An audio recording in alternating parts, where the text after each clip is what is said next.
আসসালামু আলাইকুম। কি মামা সৌদি আরব আসতে চাও? রাত জাগনা থাকতে পারবা? এখন বাজে ভোর সকাল 6টা, 6:30। তো কাজ শেষ করে মাত্র এখন বের হইলাম, হাতে চার্জার নিয়ে অলরেডি বের হয়েছি। আচ্ছা, সারা রাত্রে কালকে দুপুরে ঘুম থেকে উঠছি, এরপরে হইতেছে সারা দিন কাজ করছি, সারা রাত্রি কাজ করছি, এখন হইতেছে ভোর সকাল 6:30। আশেপাশটা দেখলে হয়তো বোঝা যায় সূর্যের কোনো আলো নাই, যেহেতু সকাল সকাল কোনো মানে নাই, রোদের কোনো তাপ নাই। এখনো অনেক জায়গায় মনে করেন যে লাইট এখন নিভায় নাই, হয়তো দেখলে বুঝতে পারবেন। আমি একটু জুম করে দেখাইতেছি, এই দেখেন এখনো অনেক বিল্ডিং এর কিন্তু লাইট এখনো মনে করেন যে বন্ধ হয় নাই, কেন সকাল 6টা বাজে, বুঝছেন?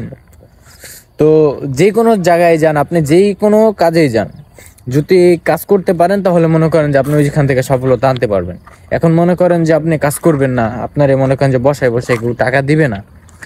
যারা মনে করেন যে দেশের বাইরে যাইতে চান বা যে কোনো কাজেই যাইতে চান, আপনি দেশের ভিতরে থাকেন, হ্যাঁ, এই মনে করেন যে কাজের সময় মনে করেন যে কাজ করার লাগবো।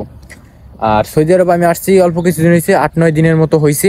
তো যাই হোক, কাজ করতেছি, সবাই দোয়া করবেন যাতে ভালোভাবে কাজ করতে পারি। আর একটা জিনিস কি, যে কাজ করতে হলে মনে করেন যে মনোযোগ দিয়ে কাজ করতে হইব, না হলে কিন্তু আর হবে না। আর এখন বাজে হচ্ছে ভোর সকাল 6টা, আর মাত্র কাজ শেষ করে বের হয়েছি, হাতে অলরেডি চার্জার, ফোনে তেমন চার্জ নাই, তো বাসায় যেয়ে তারপর চার্জ দিতে হইব। কাজ এখন মাত্র শেষ করলাম, তো আসি হচ্ছে মাঝেরার মাঝে একটু কাজ করছি ওইদিকে, তো কাজ করে এখানে আসছি। তো যাই হোক, মাঝেরাতে আসি, বাসায় চলে যাবো। আর অনেকে ভাইবেন না যে মাঝেরার ভিতরে কাজ করছি, চকে কাজ করছি, মাঠে কাজ করছি, কারণ আমার পিছনে কিন্তু মাঠ আছে, এরকম না যে ভাই মাঠে কাজ করছি। তো যাই হোক, কোনো সমস্যা নেই। আরেকটা মজার বিষয় হইতেছে যে আমার পিছনে ভাঙাচুরা, এটা মানিক মিয়া তো চিনেন আপনারা অনেকে, যাই হোক আর বলতে চাই না, অনেকে বুঝছেন। আর আমার পিছনে অনেক ভাঙাচুরা আছে, চাইলে বিক্রি করা যায়, কোনো সমস্যা নাই। আর আশেপাশে সব জায়গায় ভাঙাচুরা আছে। তো যাই হোক, সব কথার এক কথা, যারাই কাজ করবেন অবশ্যই মনোযোগ দিয়ে কাজ করবেন, অবশ্যই পরিশ্রম করবেন।